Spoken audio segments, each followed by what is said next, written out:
Welcome to Enabling Success for Founders and Entrepreneurial Businesses. My name's Toby Harper and I'm the CEO of Harper James, a modern law firm purpose-built to support entrepreneurial businesses. In this episode, we're going to talk to Nick Moutter, who's the CEO and founder of the Moot Group. I've known Nick for many years. They were an early client of ours when he founded Admido. He more recently has founded the Moot Group. We're going to talk to him about the challenges of running an e-commerce business in the wake of the pandemic. Enabling Success for Founders and Entrepreneurial Businesses, hosted by Toby Harper.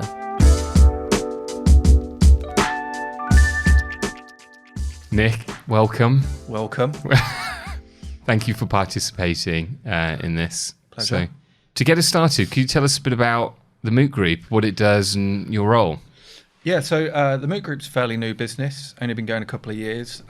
Started out as a homeware e-commerce business, and naturally over the time it's evolved into more of an e-commerce technology company. We saw some opportunities around that, and it's just ended up growing and being, the great success that it is. So yeah, e-commerce technology. Yeah.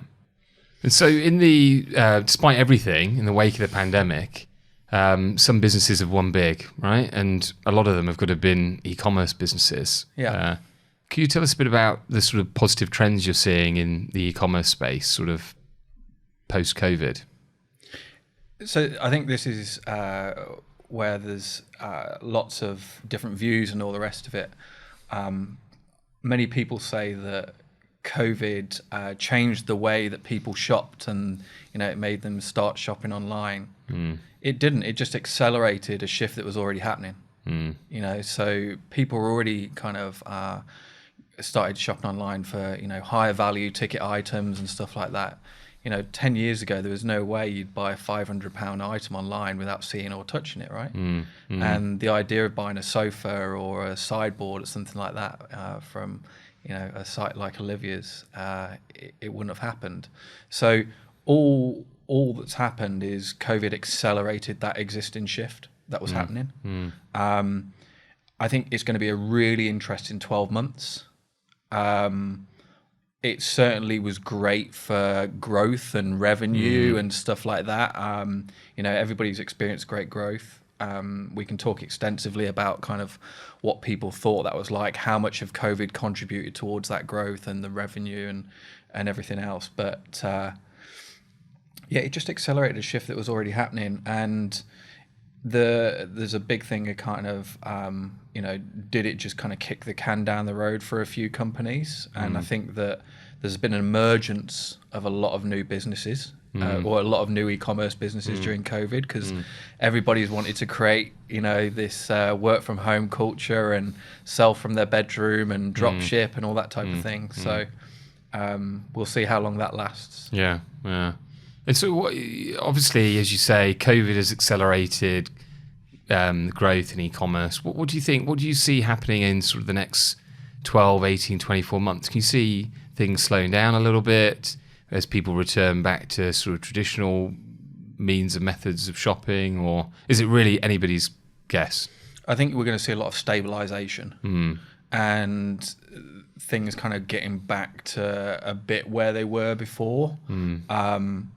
In the sense that I said that there's been lots of emergence of new e-commerce businesses, and it's a case of that the strong will survive, and the well-funded and the knowledgeable and the ones that have embraced everything they need to embrace will survive, and many will disappear. So I think the next 12 months is going to see a lot of that. I'm sure we'll talk about in a moment about mergers and acquisitions and roll-ups and how people are stronger together than they are on their own. But certainly for the future of e-commerce, there's got to be a gap that's bridged between retail experiences and online, and how that gets better. We're seeing now even in Tesla showrooms, you go into a Tesla showroom, it's not this huge expansive car park of vehicles that you go and shop from. There's two vehicles in there, one of each model, and you select the spec of it and you view it and all the rest of it. So it's these kind of omni-channel type environments that are going to be created where you bridge the digital e-commerce world with the physical retail world.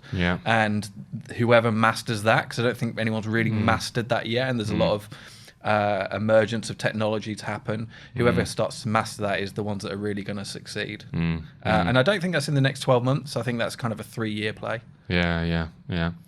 And just going back to the sort of the trend that you're seeing with new e-commerce businesses, so people may be looking at the success of the Moot Group so early on. I mean, you've only been operating for a couple of years, essentially. Yeah, I think we're about our 2-year anniversary. We should be having a party or something. Yeah. So and sort of looking at those people setting up those businesses and sort of essentially jumping on the bandwagon of COVID and the pandemic and sort of the tide of good fortune that we're seeing. What would you anticipate are the sort of the main challenges for those types of businesses? Going back to the experience you've had and the people that are listening to this that are maybe in their sort of very early stages, embryonic stages. What are the challenges for those businesses getting to scale? That's a long answer. I think the main thing is that the old premise of starting an e-commerce business and starting an online business is cheap and lean, and you can make loads of money and you can be the next Gymshark, like Ben did, printing t-shirts from home or whatever. That's just not the case anymore. And as we just talked about, because there's been such an emergence of so many new businesses, the market is exhausted. The market is exhausted. So to compete, you need investment these days. It's, I think within the apparel industry, the fast fashion world, you can make a lot of headway via social channels and social commerce, and it doesn't require as much as investment. And, to ship a t-shirt isn't that expensive, right?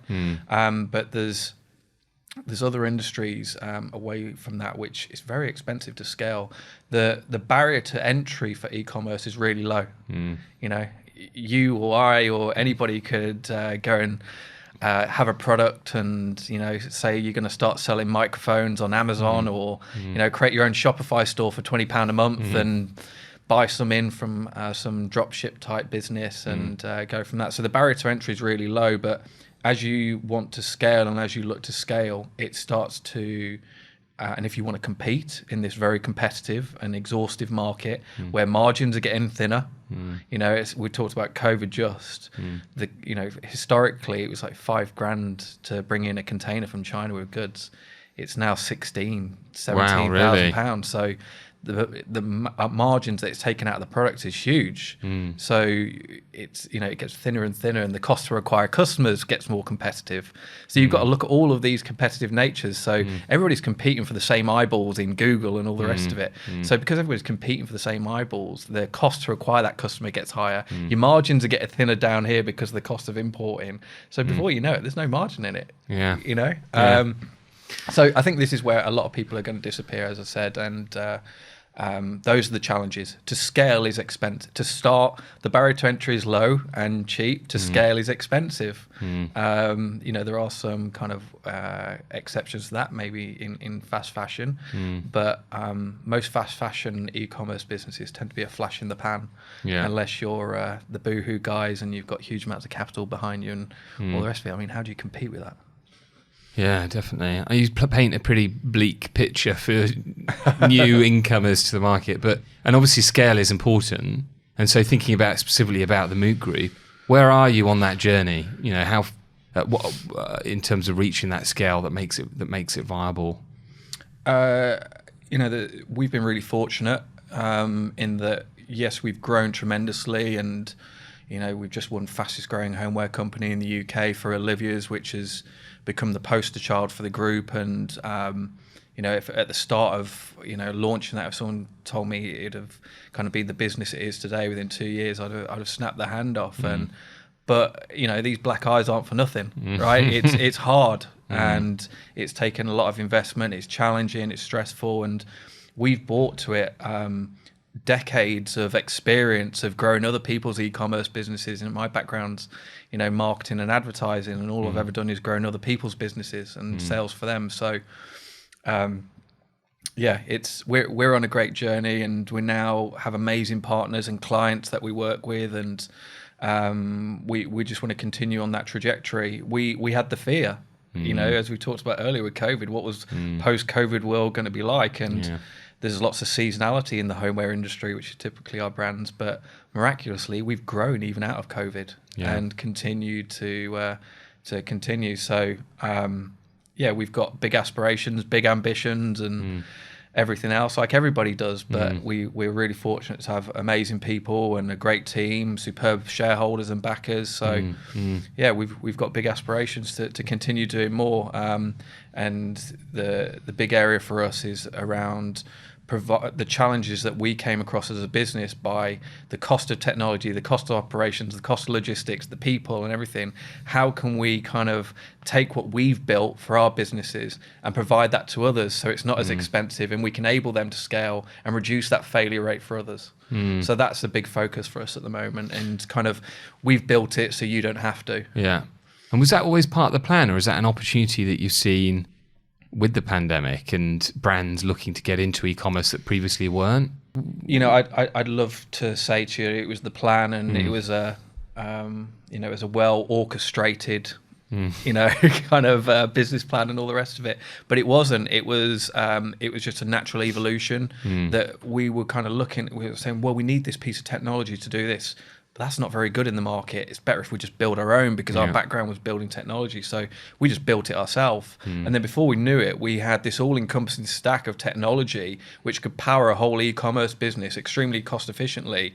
And our own brands were the kind of validation of that, because they've grown on that platform. So it was a natural evolution, and then we were really fortunate to have people come to us and say, hey, what you've done for your own brand, could you do it for us? And that's where it came about. So they approached you rather than they you did originally. So it's kind of, we always ate our own lunch, and now we've decided to sell some of it. Love it. And so just going back to one of the things you talked about seasonality. Obviously, we're approaching Christmas. Everyone's talking about Christmas already, but we're also looking at problems with, and you talked about some of the import costs tripling from China and what have you. How's that going to affect the Moot Group, do you think? In terms of the lead up to Christmas, supply problems, cost of delivery. Are you being affected with supply issues or the things that we're seeing in the press? We are. It's a very difficult thing to be tangible on and give an exact value on. I mean, what I can tell you is that we've had up to 60% of our best sellers out of stock at any one point.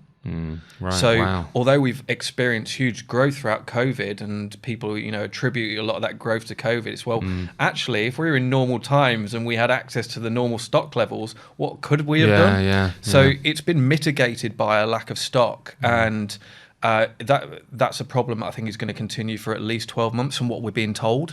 We're not directly involved with the source in Asia, so we're kind of disintermediated, if that's the best word for it. But it's going to continue for a good 12 months. I've got friends in all sorts of verticals of businesses, from fishing tackle and cosmetics, and everybody is feeling the pain across all of them. So there's big issues. There's big issues around supply, and we're going to see it for a good 12 months. And all it's going to do is drive prices up and reduce margins for retailers. Yeah. And so, so we talked about the sort of the opportunity to leverage your technology stack. By working with these brands that approached you, being an opportunity that might have been accelerated because of the pandemic. Are there any other opportunities that have come about by virtue of the pandemic that you've been able to take advantage of? There's always opportunities. I think you've got to choose which are the right ones. Was Houseology acquisition, was that pandemic related? Or? It was really interesting timing. So we acquired what was a competitor at the time called Houseology, and we acquired them in the January, February. They'd had some misfortune around different things, and they had some challenging times in the business. And we acquired them, and then this lovely pandemic hit. So it was you may call it opportune timing. Pardon me, but they faced challenges before that. So it would have only just kind of crumbled them even more unless we'd kind of picked it up. And I know one particular business in our space, they were bust a couple of weeks before COVID. Really? And COVID enabled them to continue, and they're now in the best position they've ever been in. Wow.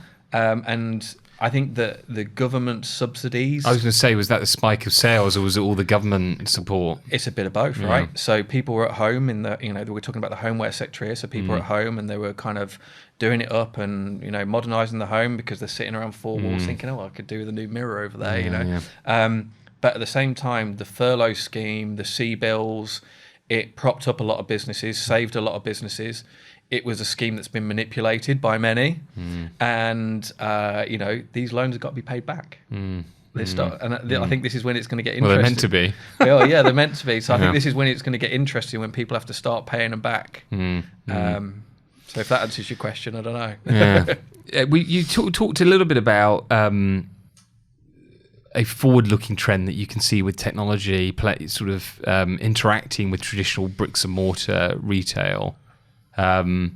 But just in terms of coming out of the pandemic and people returning to sort of their more traditional shopping methods, do you see that as a longer-term threat for the Moot Group? And are you doing anything to sort of position yourself in a way that sort of insulates you from that threat?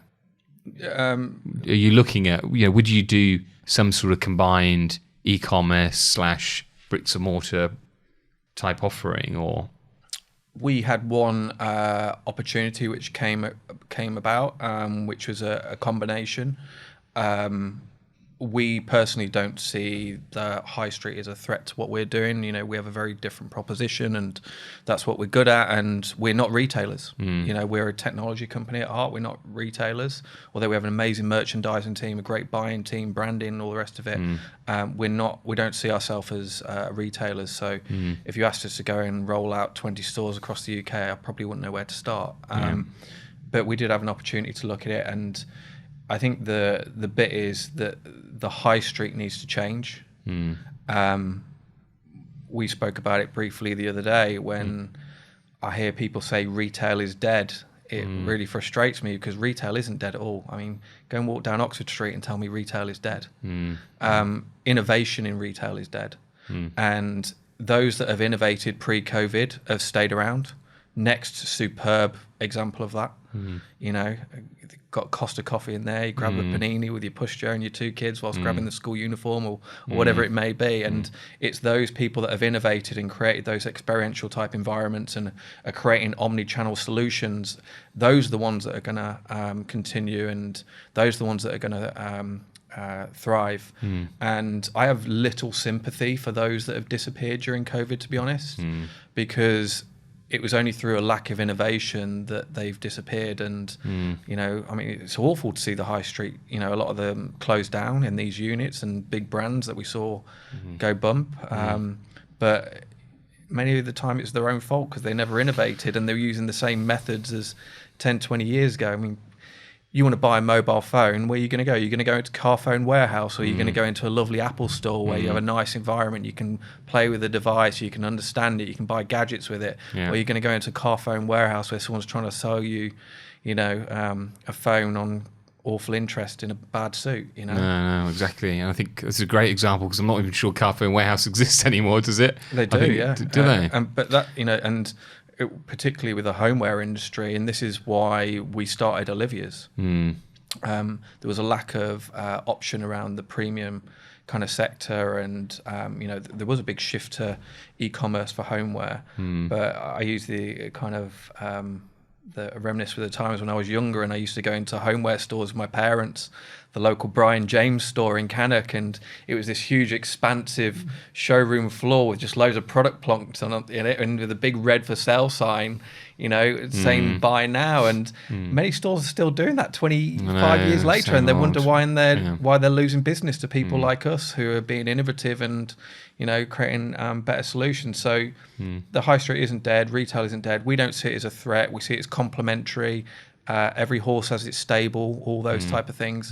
And I certainly would look at, an opportunity to have a lovely omni-channel solution. We've considered having big showrooms where people can go in and really explore the item and actually sit down and if they're having a drink with friends. And there's a company in America called RH.com, which is soon about to come over. They're superb at it. They've got bars and restaurants, and the products that you're sitting on and you're surrounded by, you can then go and buy, but they're not telling you to buy it. It's not a forced sale process. And I think that's going to be the future of retail, and those who embrace that are going to do well. Those that don't, good luck to them. Yeah, that's fascinating.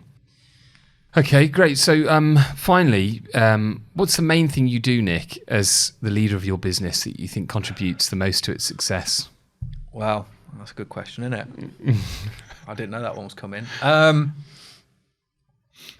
don't know. I think there's lots of different answers to that. I think I've been fortunate enough to have a couple of businesses before this, and what I've found the biggest challenge and what I've learned is that you can't treat two people the same that you work with. Everybody is motivated by different things, and it likes to be rewarded in a different way. Yeah, you can have one person who likes to, if it's just a pat on the back and say, bloody good job there, and the other person wants a pay rise, and it's understanding what motivates different individuals. But most importantly, I think this is the one thing that I've learned, that, and I used to underplay this. I didn't used to understand I used to kind of dismiss the importance of this, but it's culture. And a lot of people, certainly up north, would say it's kind of fluffy and all the rest of it. You can't put a price on getting the culture right within your business, and I think at TMG and at Olivia's, that's what we've done better than anything else, is that we've created an environment which is unified. And it's difficult when you scale. It's typically that inflection point. I mean, you've seen at Harper James, you guys are probably the fastest growing law firm in the UK, right? And you've employed tons of people, and it's how do you keep that culture and mentality? It's usually about 20 people, because you get that nice startup environment where everyone gets on, and everyone's going for a beer and all the rest of it. And you get past 20 people and you start to get silos and all that type of thing. Yeah. And it's how do you keep that culture and get everybody in a unified vision? And I think that is the biggest challenge. And I think one thing that, I don't know whether I do it well, I'm not going to take the credit for it, but it's one thing that we've done well. And it's taught me to be fussier, for lack of a better word, with our hiring processes, and actually put culture as the first thing when we interview people. Yeah. So forget the CV, forget your credentials. Is that person a good culture fit before we even look at the rest? Because if they're not going to fit in to our way of working, which is long hours, high pressure, putting up with me, and all the rest of it, then they're not going to work out. So I think culture and creating that is something that I'd attribute to the business rather than me taking credit for it. Yeah, but recognising it and focusing on it is really important, isn't it? And it's got to come from the leader ultimately, isn't it? So it's not just one person, and I think that's what's important. It's not just one person that leads a business. And I'm not a big fan of big hierarchical kind of cultures again. It's but you need people around you that you can trust and who lead the business in the same way of you, and it's a collective effort. So I would never attribute anything or any of the success in the business to just myself. Because as much as we'd love to joke about it in the office, there are people sometimes that are indispensable, and without them, we wouldn't be where we are. And I'm sure you could say the same about your company. 100%. Yeah. And it's it's typically the back office. It's the unsung heroes like you guys, right? That, I mean, me and you both know the amount of times I lean on you. And it's having those kind of ancillary, whatever you want to call it, type people around the business to support you and support the business, whether it be HR, legal, finance, that often aren't involved, but enable you to kind of grow and do what you need to do. So I think that's really important as well, getting a good team of external people who can support the business and understand it. Great. Well, from my perspective, it's certainly been a journey. Yeah, well, massively enjoyable and hugely rewarding to have been part of your various journeys. But yeah, thanks, Nick. Thanks for coming along and taking part. Pleasure. My favourite lawyer. Thank you for listening. I hope you found it useful and informative. Please follow us, and hopefully we'll see you on the next one.